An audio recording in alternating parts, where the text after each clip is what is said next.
Inky by Sam Campbell. A book is named To Judge Norton and Bobby. Inky the porcupine, I hardly know where to bless him or curse him. Whichever I do, he won't care a flick of his tail. He is so exasperatingly self-sufficient, so wholly complacent.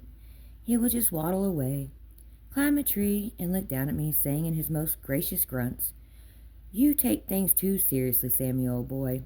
Relax, come on up and eat some bark." Nevertheless, wrapped up in his bequilled little hide is the grandest mixture of troubles and pleasures, worries and joys that have ever come to me. Inky can get into more places he shouldn't be, chew more things that shouldn't be chewed, including myself, and claw more things that shouldn't be clawed than any other creature I have known. He is just enough baller to be adorable. Certainly, he is never a bore. Nor does he let life become monotonous for anyone or anything.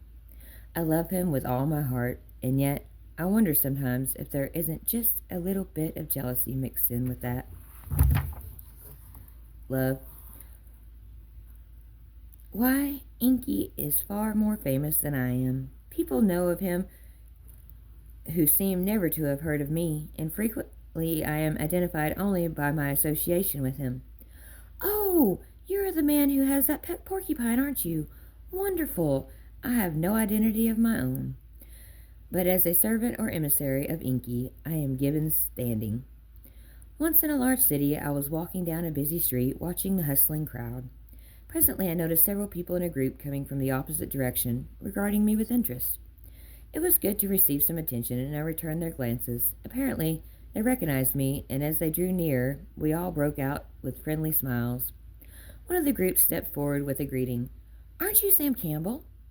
"Yes, I am Sam Campbell," I replied warmly. Perhaps my pride had been touched a little that in all the milling multitude I had been recognized. I listened expectantly for the man's next words.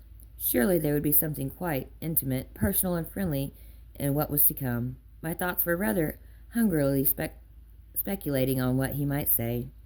That he had heard my lectures or broadcasts, or perhaps he had seen my pictures. At least, I thought, he might say something of the nature, but he didn't. "How's Inky?" he asked, in utmost interest and concern, and his whole party listened anxiously for my answer. "How is Inky? How is that porcupine?" My pride dropped to the level of the sidewalk. No concern over my health or prosperity, just Inky's.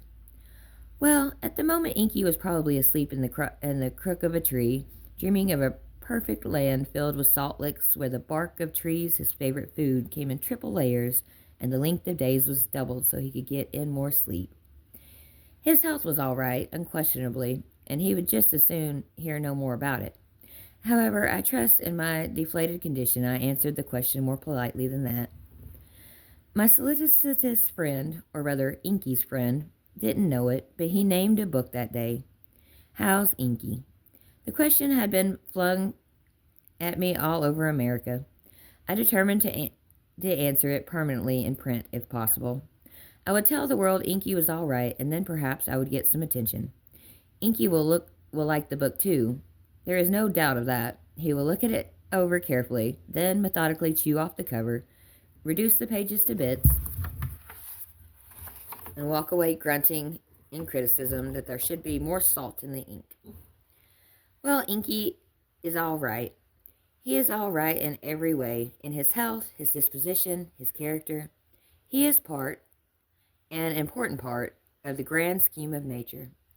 Together with his little animal associates in the sanctuary, he has shown anew that what a good world this is, and because he has helped reveal how much people love creatures like himself, he has shown how fine human beings are too. I pretend to jealousy, but I feel it not. It is wonderful to see that people can form such a liking for a little creature. Perhaps, not so surprisingly, when we discover that a little animal such as Inky is not only an object to love, but an inspiration to his character qualities. In truth, I love the love everyone has for Inky. How's Inky now, you ask? Well, Inky is fine, just fine. And if it is of any interest, I feel right good myself. Sam Campbell.